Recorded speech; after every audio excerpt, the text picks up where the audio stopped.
Psychic Self-Reproach by Manly P. Hall. The Philosophical Research Society. 1960. Psychic Self-Reproach. From remorse to realization. Remorse is probably one of the most common emotions in the human being, and yet, it is one that demands a heavy psychological penalty.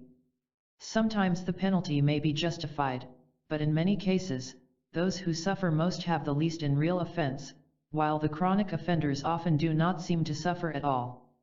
It may be of value, therefore, to study some of the psychological factors that may cause us to develop essentially negative, though perhaps unjustified, patterns of emotion or thought, for such patterns can, and often do, burden us for an entire lifetime. First of all, let us consider the point that good and evil, right and wrong, are highly relative terms. We know, from the standpoint of internal conscience, that certain basic ethical moral values are important. Therefore, we do have a kind of natural code that arises from experience, from the deepest internal convictions of the individual, and from long-tested factual relationships to the conditions around us in life. These, however, are not the elements that often contribute to a remorse psychology. When man-made interpretations of natural truths become more important than these truths themselves, and we build various attitudes around these interpretations, it is these attitudes that we should carefully examine. Remorse is not natural to the individual unless he is reasonably convinced that he has committed a serious offense, but the nature and degree of this offense in the conscience of the individual depends upon his own code of right and wrong. It becomes important, therefore, to examine this code. One source of a standard of ethics or integrity is tradition. When we do something that is traditionally different from the way of our kind, we are apt to feel, ultimately, that we have transgressed in some way. It may well happen that the way of our kind is not in all things good, but we have given it a broad acceptance, and because of this acceptance, we punish ourselves for an action that is perhaps essentially good, but is contrary to the tradition in which we have been trained or raised. I remember, for instance, a serious case of conscience mechanism that developed in a devout member of a rather conservative religious group as a result of his decision to take up ballroom dancing. Now, ballroom dancing may be fatiguing, but it is not essentially evil, and certainly the individual who feels that dancing is a social asset will be joined by millions of others who feel the same way. In the creed of this particular group, however, dancing was considered a frivolous, worldly activity, and this group did not believe in catering to worldliness in any form. Yet this person had a strong desire to be socially successful. He wanted to be an accomplished dancer.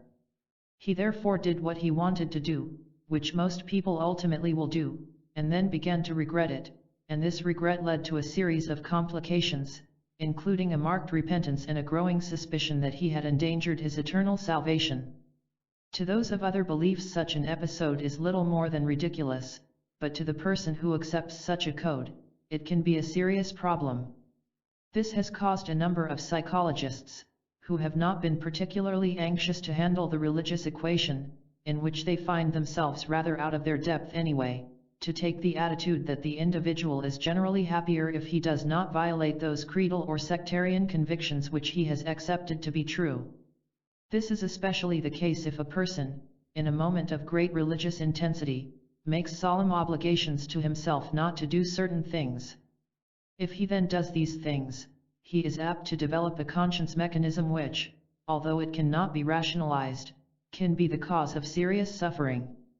In some way, particularly in Western culture, man has associated his religious convictions with a rather melancholy state of his own nature. Essentially, Western religion looks with extreme suspicion upon happiness. It takes the attitude that the individual who is happy here is laying the foundation for future misery, that our real duty here is to spend our lives attempting to atone for primordial or original sin. Thus, in many religions, the individual, in early life, is subjected to fear. He is indoctrinated with the idea that he is surrounded by a divine providence that is hasty to punish and reluctant to understand him in matters of the frailties of the flesh. A person raised in a religion that is founded in fear, which seeks to hold its constituency by frightening it into a state of religious conformity, often has difficulties later in life. If he is taught from the beginning that the most natural and common instincts of his life are wrong, he begins to develop a sense of the imminence of evil, an uneasy feeling that his own nature is endangered, that he is a sinner, and that he was truly born in sin and conceived in iniquity. Thus, if religion causes us to be more fearful than grateful, if it causes us to view God as a despot rather than a benevolent parent, if it denies to deity the common understanding of simple problems of humanity, we are very likely to become more and more convinced of the sinfulness of almost everything that we think or do. This type of religion, I think, has strongly influenced most psychologists in their thinking. They realize that it is wrong, and that it is working a serious and perhaps tragic evil in the lives of ordinary people. In order to dispose of the trouble, therefore, they are inclined to turn against the whole concept of religion. Actually, many persons carry their religions with dignity, but a great deal of religion, even in the most conservative groups, is a matter of interpretation. We do not have to punish ourselves, but often we do not have sufficient internal maturity to interpret our faiths in a constructive and sensible manner. Perhaps we gain this as we go through life, but in our early years, the most impressionable period of living, we are not up to this emergency. If, then, we develop this habit of considering everything natural as being wrong, we are in trouble, because we are natural creatures. We are not so constituted that we can consistently maintain a supernatural state of ourselves. We cannot be above the ordinary needs and problems of life, we cannot completely restrain our own moods or affections, we cannot live within a narrow, puritanical framework throughout the entire course of our years. It is not wise, therefore, for us to be forced continuously to doubt the moral value of simple human action, for if we do, we will never know when and where to draw the line. Another problem that can also contribute to remorse psychology is a certain type of family background. 50 years ago, family life could be extremely severe, and there are very few older persons who cannot remember phases of this severity. The individual had to live under a very strict sense of obedience. He had to agree with parents, even if he knew they were wrong, and any effort to be himself might be regarded as insubordination. He was supposed to obey his parents in all things, and very often he rose in righteous indignation against this domination. If he did this, he was reproached, criticized, and condemned until his moral background was seriously undermined. Thus the effort to force conformity upon young people in family life became, in the last century, oppressive in the extreme, and this sin of difference has caused many persons to be miserable through the years. Parents sometimes impose unreasonable obligations upon children, which in turn may cause a serious difficulty to arise. Not long ago, a case of this kind came directly to my attention. A parent, on his deathbed, had required that a child take an obligation to support another child who was by nature delinquent. This created a deep sense of responsibility, and the child grew up devoting most of his life to the thankless task of catering to the selfishness, indifference, and actual depravity of the sibling. To have resisted, would have resulted in a serious conflict in that person because he had taken this obligation. As time went on, it became obvious that the obligation was unreasonable, that it was really doing harm rather than good. Finally, the person rebelled, but he also developed a serious guilt mechanism. He was unable to escape from this deathbed promise, even though the promise itself was certainly cruelly forced, and was without any real justification or merit. Thus, all kinds of conditions can arise that may cause an individual to develop certain unreasonable remorse complexes, creating personality pressures and tensions relating to conduct. This often leads to a continuous process of self-punishment. The remorse may be locked so deeply within the subconscious of the person that he no longer recognizes it as a factor in his thought or emotions. Many individuals are continually punishing themselves for real or imaginary ills, and there is also the type of person who seems to take a certain subconscious pleasure in believing that he is a sinner. Actually, no one in his natural and proper state feels that he is born to suffer, but the tendency toward this neurosis can exist even in small children. It is useless to say that the child has no disposition of its own. Many children are born with a hypersensitivity, and problems that are passed over lightly by other children, make a deep and lasting impression on the sensitive child. This child nurses hurts, and this process, continued over a long period of time, unbalances the natural optimism and leads the person to feel that in some way he is in the world to suffer. Unfortunately, religion does not help much in this respect, because it more or less morally implies that the individual is here to suffer, and that whom the Lord loveth he chasteneth. This brings up a question, but very few people ever answer it clearly. If it is true that the Lord chastens those whom he loves, it may be by implication that the most miserable of people are his favorites. This does not, however, always prove to be true. The mere fact that we are uncomfortable is no proof that deity is particularly near to us. It may well be that we are being chastened for our own actions, and not necessarily because we are here to suffer. Most persons, however, do not like to assume the responsibility for their own conduct. Therefore, if it can be proved to their own satisfaction that they are the victims of original sin or something of that nature, it helps to provide a whitewash for present conduct. It is sometimes easier to assume that we are destined to suffer than that we deserve to suffer, and there is a world of difference between these two things. In philosophy, destiny and deserts are closely related, but in theology they are not so obviously related. It is quite possible to assume, in most theologies, that an individual can suffer from evils which he has not caused, or can be punished for circumstances for which he is not personally responsible. This type of thinking is represented by the general statement that we are all sinners, and this often leads to a melancholy reaction to the entire problem of living.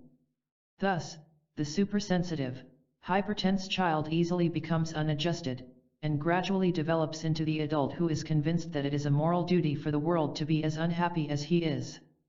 To this sorrowing soul, anyone who is gay and optimistic is simply stupid. Any individual who finds enjoyment in a world of misery, is mad. Actually, the problem of this world being a world of misery is rather a mood question. Surveys over a period of time indicate that, even considering crime, war, pestilence, the rise and fall of empires, economic pressures and situations, the greater majority of human beings are comparatively happy, contented, and are actually doing what they want to do. They are not a miserable lot.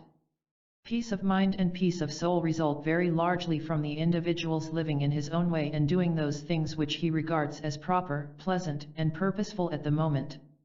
The majority of persons accept this, and the individual who does not have such acceptances is placing his life under an unusual strain. If a person subconsciously comes to the conviction that either as the result of personal conduct, or because of the taboos that frame traditional patterns of living, he is a sinner, or has committed some real and serious ill, then he instinctively goes into a series of complex negative attitudes. First, fear may introduce itself. The lawbreaker is afraid of the law he has broken, and according to his interpretation of this law, his fears may be greater or lesser. Occasionally we find a criminal who commits a crime with a full recognition of the penalty he is likely to receive, and yet, having estimated the circumstances, takes the chance and accepts the penalty if he is caught. This is a kind of calculated risk. Where religious and moral issues are involved, however, calculated risk is very difficult, because it is one thing to be punished by laws we can understand, and another thing to come under the adverse attitudes of a deity we do not understand. Nearly always, therefore, sins against our faiths are more important to us psychologically than crimes against the state. The person does not have any adequate way of estimating the consequences of his sin in moral terms. If, therefore, he feels that he is particularly burdened by his wrong actions, he is likely to panic, and this panic within himself is not always consciously estimated as such, but manifests as a pattern that we find all too frequently, in which there is a profoundly negative attitude on almost everything. We find, for instance, persons who are suffering from persecution mechanisms of one kind or another. Every few days, we get letters from persons who think there are things we should really immediately know. Nearly all these letters contain either literature or carefully worked out statements of terrible ills that are threatening us. Various institutions upon which we depend are corrupt, racial groups are determined to undermine civilization, it is only a matter of time before Western civilization will collapse as the result of some terrible conspiracy against our way of life. To these persons, good news is never important, it is never reported. They live continually on the ragged edge of disaster, and this disaster is usually too big for them, something they cannot hope to cope with, something that closes in upon them. This type of overemphasis can become habitual, but only in the lives of persons who are themselves unadjusted. It is not natural for man to live in fear of life, any more than it is natural for him to live in fear of death. The healthy and normal state of man is a reasonable degree of optimism in which he is aware, perhaps, that there are critical situations, but underneath all the pressures of the time, there is a certain self-security. There is a basic optimism about life, a sense that each person has within himself the potential of good living, of right living, that he is not a victim of society, that he does not have to fall apart because his world does. The individual who believes that everything is wrong, is apt to be punishing himself for a sense of deadly sin locked in his own internal life. Perhaps he has made a failure of personal living, has married badly, has neglected his children, has lost the confidence of his friends, and has been impractical economically. Thus, seeing himself in a sequence of disasters, he is inclined to assume that life is against him. Actually, such disasters nearly always arise from a basic wrong mental foundation. The individual has become morbid, negative, self-pitying, or self-punishing. Of course, we cannot be totally optimistic about things that are obviously not right, but we can have, beneath our doubts and worries, a certain strong sense of the value of right, of the inevitable victory of right, and of the fact that this universe is ruled over by divine principles and divine laws, and that it is not going to be permitted to destroy itself. Unless some of these basic values are strong enough to carry us through the doubts of the day with a reasonable degree of optimism, there is something wrong in our own equipment, and we must begin to look for the fear factors: fear of self, fear of others, fear of life. When we begin to recognize the rise of hypercriticism, the inevitable tendency to see something wrong in others, it is usually an indication that we have transformed this world into a kind of inferno for the punishment of ourselves. We are attempting to justify a number of negative factors on the ground that they are God's will, and this form of God's will is to punish us, and others like us, for the mere fact that we exist. To summarize this phase of our discussion, then, I would say that wrong indoctrination causes the individual to have a false relationship with life, causes life to become an oppression rather than an opportunity. The wrong interpretation of religion may force the individual into a desperate determination to reform life, a situation that can then lead to a whole series of moral consequences in terms of frustrations or disappointments. The individual comes to have certain bitter self-reproach, remorse, self-criticism, and even condemnation simply because he is not able to do things which are, by substance, almost impossible.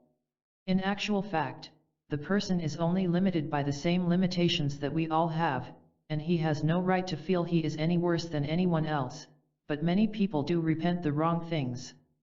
They repent the fact that they are not superhuman, when in reality they should be repenting the fact that they have not practiced just old-fashioned human kindliness. That is the problem. We feel sometimes that our destiny is bigger than our capacity to meet it, and if we have placed ourselves in an impossible situation through egotism or through false valuation, we may then blame ourselves because we cannot achieve the impossible. So guilt feelings mount on the most irrational and irresponsible foundations, and the very things for which we should blame ourselves, we overlook. Going out to save the world, we forget to take care of our own bad temper, suspiciousness, and jealousy, and those common faults that we might have been able to remedy. Thus, false perspectives cause us to criticize ourselves for imaginary faults that we may not possess, and to blissfully ignore ordinary and common faults that we do possess. Having covered a few of these general remorse factors, let us now imagine an individual who is remorseful about some factual things that he has done. One important point, which is brought out clearly in Zen, is that the individual should not regard himself, as he very often does, as a continuous state of consciousness that is always the same but is always doing something different. The individual, looking back 20 years, thinks of himself as being what he is now, only 20 years ago. With his present experience, his present maturity, or lack of it, he then passes judgment, with the assumption that the person 20 years ago had the same values and perspective that he has today. This is essentially false. Zen points out that instead of this continuously flowing identity, the individual is a perpetual series of focal points. The person who lived 20 years ago does not exist now, because in order to be that person, he would have to think exactly as he thought 20 years ago, be placed in precisely the same situation, and the world in which he lives would have to be exactly the same as it was then, because it was as a result of the stimuli of circumstances that he reacted as he did. Thus, to pass judgment upon ourselves for some other date than now opens a rather serious difficulty. It causes us, perhaps, to wish we had done differently, yet at the time, we did these things with a good spirit. Perhaps we even realized that we were doing wrong, but it was a calculated risk at that time. It was what we believed to be a natural compromise for some end we desired to achieve then. Now, after a period of many years, we look back upon these events and see that our judgment was bad. We see that we did things that hurt us, and perhaps are continuing to hurt us. Therefore, we feel a sense of repentance. We would like to right these wrongs, we would like to do something about them. Very often, of course, after a long period of time, there is nothing we really can do of a practical nature. Perhaps the persons with whom we had difficulties have long since departed from this world, or we have lost track of them, or perhaps the situation that we set up was later broken again, and the elements of it are so scattered that there is nothing we can do about it. But still, we say to ourselves, if I had those years to live over again, I would live them differently. If a person looking back does not say this, there is something wrong with him. If he can look back 10 years, 20 years, even 5 years, and cannot say now that he could have done better, then growth has accomplished nothing for him. It is presumed that, by the natural laws of nature, an individual can answer a question better after 20 years of study than he can after 1 month of study. He might have graduated with greater honors from kindergarten if at the time he graduated from college, he had been able to take the kindergarten examination. If we could not see, from the maturity of our lives, how we could have lived our adolescence more advantageously, we would be pretty stupid people, but at the time we lived these years of doubt, we lived them according to what we were. It is a great mistake, therefore, to live in continual repentance of our own past, because this past belongs to a person who does not exist any longer. Perhaps it belongs to a very imaginative, romantic, even hysterical individual, who passed out of the picture in the middle teens. We have the same name and birth record, but we are no longer that person, for we are now on a different level, with greater maturity and greater reason for the decisions we make. This process of trying to impose our present judgment on our own previous actions is just as wrong as attempting to impose our personal judgment upon someone else's present action. So if, in the course of things, we have made natural and common mistakes that have been hard to remedy, or which, perhaps, have burdened us with fear, we must face ourselves and realize that we have grown, we have even benefited from the very mistakes that are causing us the greatest concern. It is natural that children should not be as provident as adults, or that adolescents should not be as well integrated intellectually as mature individuals. In various periods of life, under the pressures of times and circumstances, we may have done things that we are not too proud of as we look back upon them, but at this moment, we are also doing things that we may not be proud of 10 years from now. This does not mean that we should be relieved of all concern about making mistakes, but it does mean that we should approach our mistakes not with a sense of fear or of severe judgment, but with a simple sense of self-improvement. What have we learned from our actions? How have we grown as the result of things that have happened to us? I think the only real cause for repentance would be if we could honestly say that we have not grown. If, in looking back over these other episodes, we should find that we would do the same thing again now, there would be cause for a certain amount of alarm. But to sit back in an ivory tower today, and penalize ourselves for what we did in our earlier years, is neither profitable nor helpful. Actually, for the most part, nature tells us what we should do, but we have become so involved in man-made speculations that we do not allow nature to have its way. The correct attitudes, under any and all conditions, are those that enrich us now, helping to preserve our health, and giving us the courage and integrity with which to move into tomorrow as resourcefully as possible.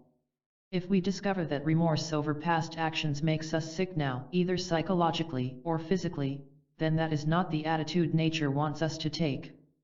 Nature wants us to be well, and attitudes that make us antisocial, or make it impossible for us to live in a cooperative way with those around us, cost us the respect and admiration of our children and our friends.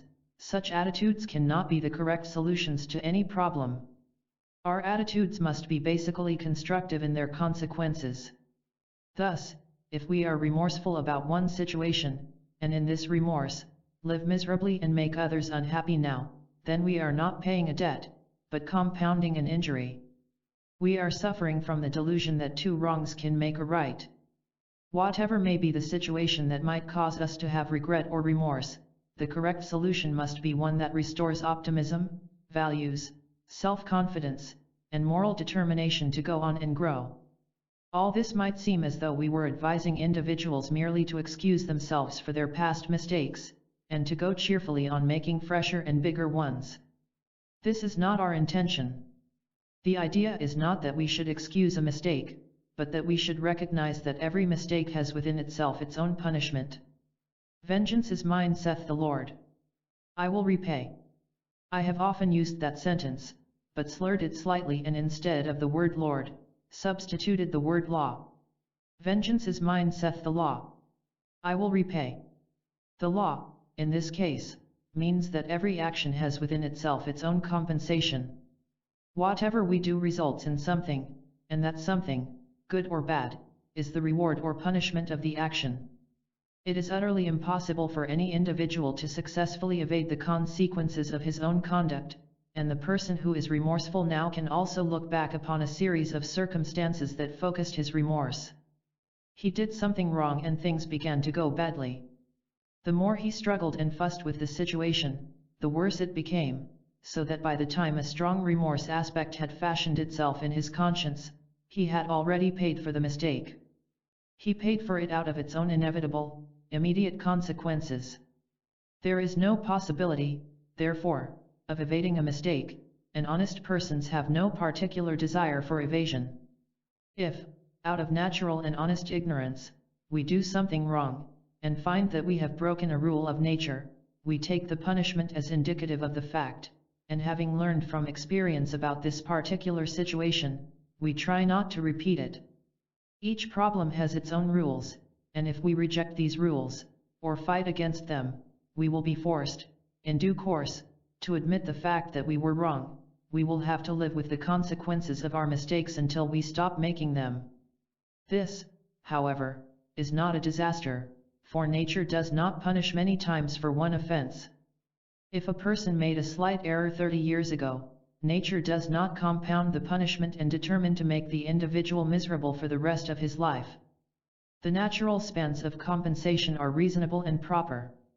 If, therefore, a person is suffering from a relatively small mistake, made many years ago, it is not the error he is suffering from, nor the natural punishment, but a false psychological situation that he has set up in himself. He has magnified something out of all proportion to its reasonable dimensions, and is suffering from his own imagination and his own morbid determination to perpetuate a comparatively unimportant situation. We might say, then, that if we commit an ill, we should pay for it once, and nature will make sure that we do. We can tell a lie that we hope to get away with, but within a few days, we are up to our necks in the consequences of that lie, and before we are even able to smooth over the troubled surface, we have paid for it. But to remember this problem in the sense that it is a continual unfinished business to build upon, to fear, to worry about, thus causing us to repeat the incident again and again in ourselves, is simply lack of self-discipline. It is deliberately hurting ourselves, and in order to have the temperament to do this, there has to be a basic fault in ourselves. This fault, by which we want to continue to punish ourselves, usually arises in a concept of religious sin, a concept that we have perhaps consciously rejected, but which subconsciously lives on and demands that we continue to suffer many times for one mistake. This brings us to the final issue that we always have to face with these things, and that is, how are we going to handle them now? Obviously, whatever we have done, we cannot undo. The egg that has been broken will never be put together again, no matter how hard we try. So the question arises, how can we make up for a mistake we have made, so that we can right the wrong and restore our peace of mind about it? Here we must pause and consider the concept of the forgiveness of sin. There are two theories behind this concept. By the one, pardon is the result of divine grace, and by the other, forgiveness is attained through penance. In the doctrine of grace, the individual admits his mistake, and prayerfully and with contrition, assumes the resolution not to make this mistake again. Thus he may plead or pray for spiritual release from the consequences of this mistake, and ask for the forgiveness of sin. This type of attitude is the one most commonly called religious, and many persons find in this a complete consolation. If they can convince themselves that they have received this forgiveness as the result of some mystical experience in their own natures, by which some change in their own psychic reaction causes them to know inwardly that the slate has been wiped clean, then this brings with it the same type of catharsis as is associated with penance. Penance was the ancient way of atonement, in which the individual performed some action to compensate for the action he regretted. The intensity and moral value of this action had to be such as to balance or outweigh the wrong committed. The old concept of penance goes back so very far in the spiritual experience of man, that it would seem there must be some foundation and justification for it. I think the essential principle of justification lies in the concept that penance is not only the acceptance of the fact of the error, but represents the individual disciplining himself for some action over which the courts cannot exercise authority. By penalizing himself in the proportion of his offense, he achieves personal self-satisfaction. By performing the action of his penance, he feels that he has compensated for what he has done wrong. Penance may take several forms. In the oldest laws, it was related as closely as possible to the original offense. In the ancient code of Hammurabi, for example, if you stole from your neighbor was then entitled to reclaim his goods with a certain penalty which you had to pay him. If you performed certain ill against him, he had certain rights and privileges of redress. If a person had injured another, penance might mean that he should go to that other person, acknowledge his fault, and make whatever retribution was possible. In our way of life, for most persons, penance arises in a situation where it is no longer possible to relate the punishment to the exact offense. Repentance comes at a time so far removed from the original episode that it is impossible to go to the persons who were hurt or to rearrange the elements and restore the situation to its original condition. Therefore, the penance must be an abstract form of compensation. Psychology recognizes this also. It realizes the value, for example, of open confession, where the individual unburdens his secret, for remorse is very often a secret. He has something locked within himself of which he is ashamed. It may be important for him to communicate this to another person whom he can trust, in order that this secrecy, which is a terrible pressure of negation in his life, shall be removed. We often find, therefore, that the individual can relieve himself of the guilt mechanisms that have troubled him through conferences on a psychological level. Perhaps the analyst is able to point out that his entire problem is rather imaginary and he has injured himself unnecessarily. If he has confidence in the analyst and will accept this, he frees himself from these pressures. Or perhaps he gains advice as to how to right a wrong as far as possible and thus gain certain consolation. One of the best ways of approaching any mistake that has resulted in sorrow to other persons, or a loss of value in the life of the individual, is to realize that in human society, it probably will occur that we cannot make compensation to the particular person whom we injured. If it were possible, this would be the best thing to do, but if it is impossible, we must not feel that we are locked with our error simply because we cannot rearrange the original pattern. We can perform penance in the name of our mistake, and to the philosophically minded, this means an action of compensatory merit. If, therefore, we feel that others have been deprived of happiness by some action of ours, then it becomes our duty to bestow happiness, to try to bring to someone a measure of happiness equal to that which we feel we have taken from another. A great many fortunes in this country have suffered from conscience trouble, because so often great wealth is accomplished by ruthless action, and after it has been achieved, and the high pressures and excitement of competition have waned a little, these wealthy persons begin to feel the need to compensate. So one will build a clinic, another will build a hospital, someone else will endow an orphanage. Nearly always, the individual tries to compensate. It is instinctive. These spectacular happenings do not often apply to the average person. Yet it is safe to say that no one reaches maturity without at least the realization that there are things he could have done better. It is very common to have doubts or fears that have arisen from reasonably secure but borderline decisions. There are cases where we must make decisions that apparently will hurt someone. The divided family, for example, is it going to stay together and perhaps put the children between two arguing parents, or is it better to break up the situation and have one parent take the children and bring them up in a comparatively cooperative way?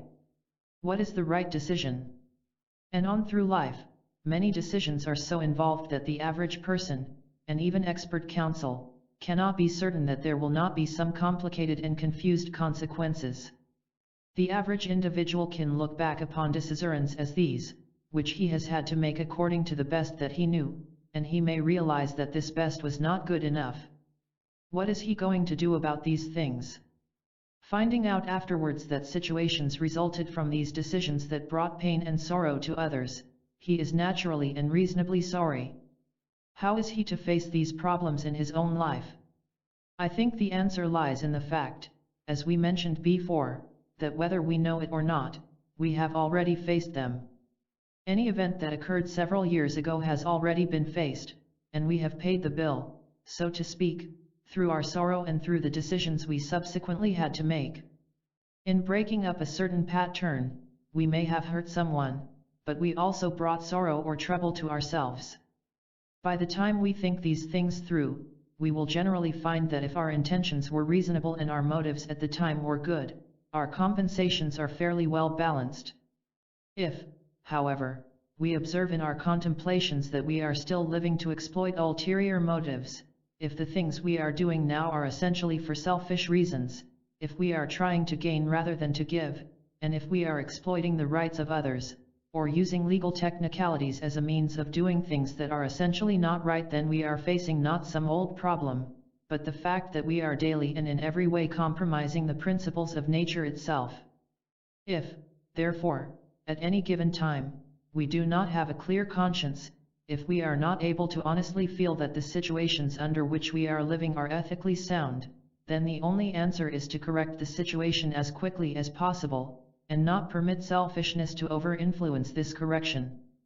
We cannot afford to merely maintain comfort or some kind of security at the expense of principles, for someday we are going to have to face those principles.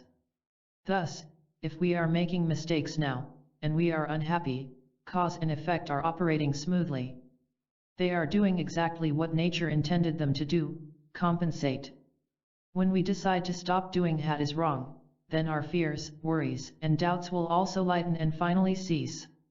Nature will not punish many times for one offense, but neither will it relieve us if we continue to commit the same offense.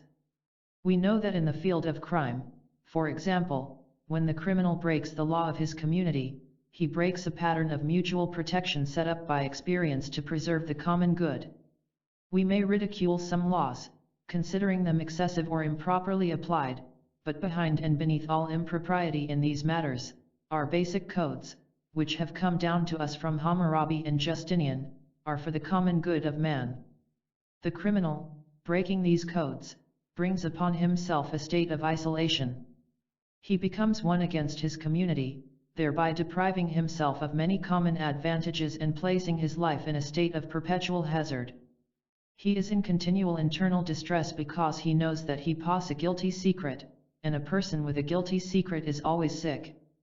Thus, in the case of man-made law, the compensation for law-breaking is a cutting off, or a separation from the common securities, as well as from the common good opinion of the community.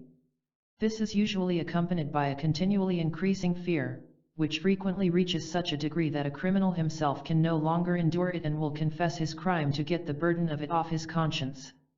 Wherever we break law, either in conduct or in emotion, we create a negative interval between ourselves and the common life of our kind.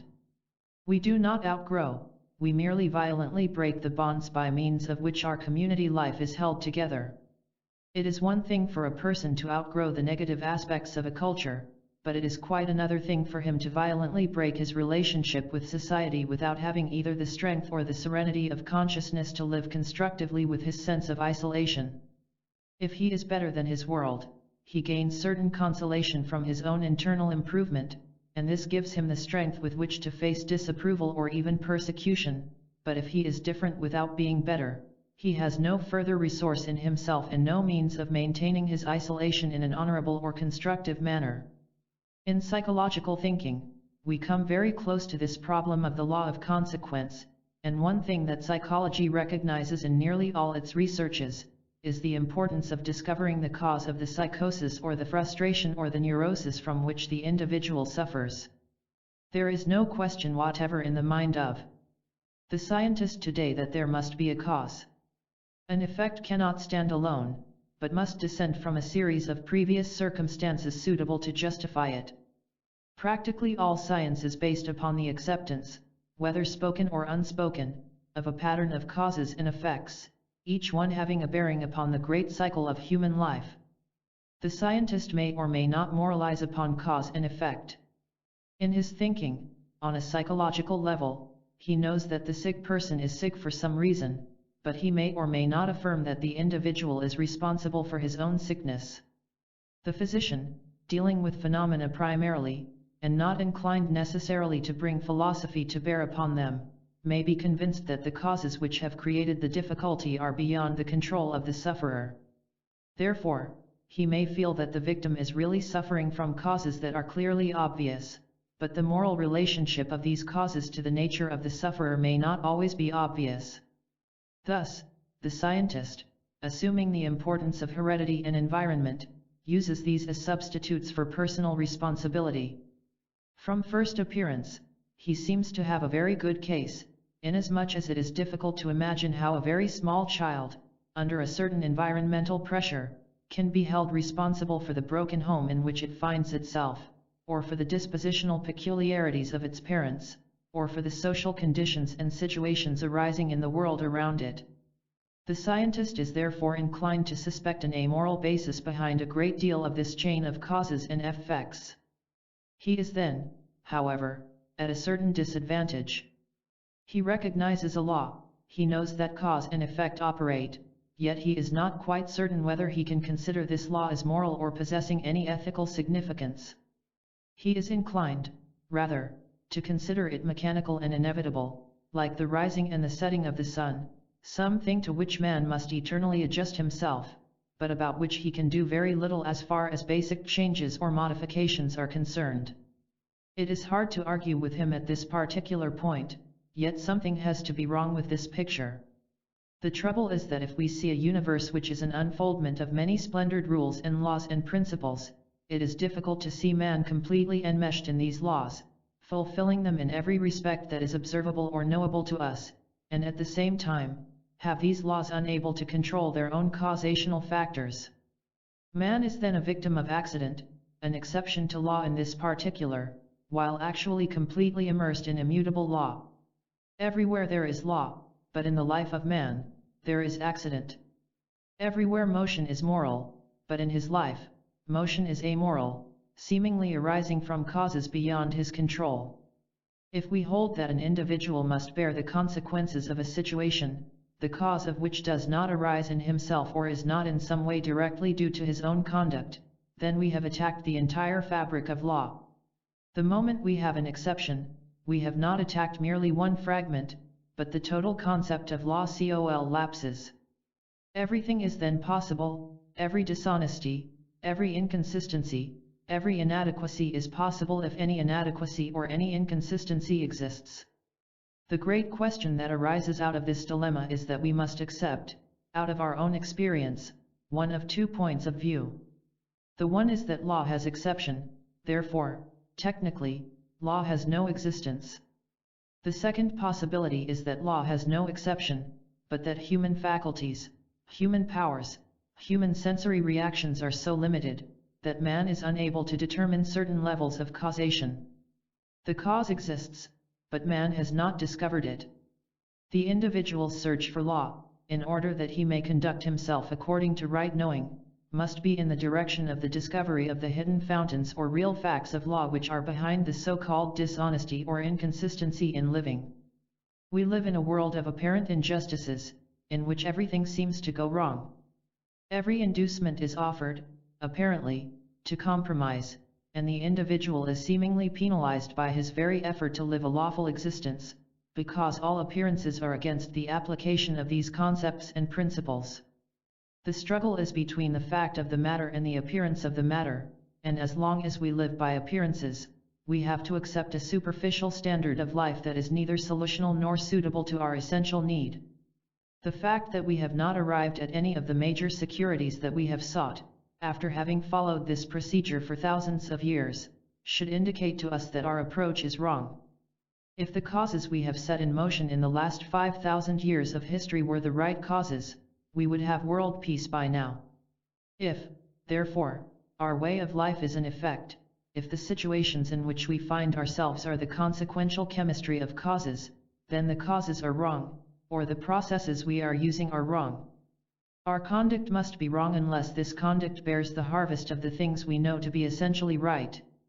To discover the wrongness of our own procedure is perhaps of no great comfort at the moment, but it does give us this recognition, by reverse thinking. If what we are doing is not producing the end that we desire, then an action that is different may produce a better result. We can recognize a certain polarity in conduct, and while this rule is not invariable or infallible, it is worth considering, namely, if a certain intensity produces a certain disaster, then virtue, peace, or security may lie in an opposite application of energy. For example, if impatience produces nothing but fatigue, misery, and trouble, then perhaps patience should be explored. If we find that criticism produces nothing but a series of detrimental consequences, it may be wise to curb criticism, or to recognize that it is not a desirable approach to problems. If we find, through the ages, that gossip and slander produce nothing but destruction, then to cease performing these peculiar procedures may produce the lack of these destructive results. Since the misuse of energy always results in trouble, it is advisable to consider the possibility of other uses than the one which gives the trouble. While we may not be able to determine right use empirically, we can work with our problem experimentally to try to find how we can modify causes in order that effects may be more agreeable and more consistent with the common good that we visualize to be real. I have known people who for years have been blaming the past for unhappiness, when the real cause of it is in present action. If, therefore, we have this type of thinking in our own consciousness, then it is very important to try to correct it by taking a strong hold upon the facts. This is what is meant by realization. It is man seeing the facts, and through this, being brought ultimately to the recognition of the benevolence of the divine plan. It is through our own conduct that we can actually discover the mysterious workings of the infinite. It is through our own relationships with life that we can discover the sovereign honesty of the cosmos in which we live. The moment we experience the universe as honest, our own honesty will increase, and we will have greater strength for right decisions. Nature does not wish us to bring our faults out of the past to burden the present. What nature wants us to do is to draw a balance and bring forward a total in terms of growth, experience, and understanding. We pay for a mistake when, through that mistake, we learn the principles of life, so that instead of repeating the error, we will act more nobly or effectively. From the realization that in the past we did something that resulted in penalty and remorse, we must ask ourselves, what are we doing now? Are the things that we are doing today likely to be the cause of remorse tomorrow? Are we, out of selfishness, determination, or narrow-mindedness, dashing on to further trouble?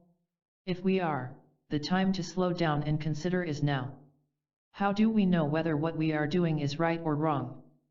How can we be certain in our own consciousness that some habit or present conduct is incorrect? The answer is, how do we feel? Are we in reasonable adjustment?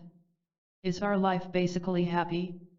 Do we meet our problems and emergencies as skillfully as we can, and let a broad pattern of happiness take over again? Are we essentially secure? Or are we basically unhappy, with only rare moments of happiness?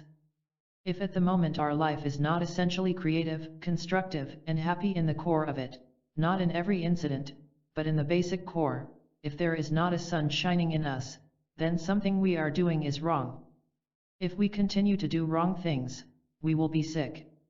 The moment we correct them, we pay the debt for our mistakes. The discovery and correction of our errors, the compensation for them to the best of our ability, these are the proper payments we must make.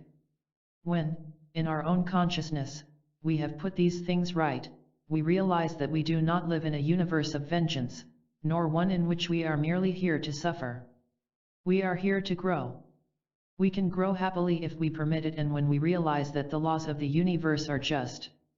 It is not nature's way to give eternal punishment for one mistake. Continual and repeated punishment is simply a negative pattern of our own mind and imagination. To clear these issues in our thinking, will do a great deal toward helping us to face life and the future constructively and purposefully.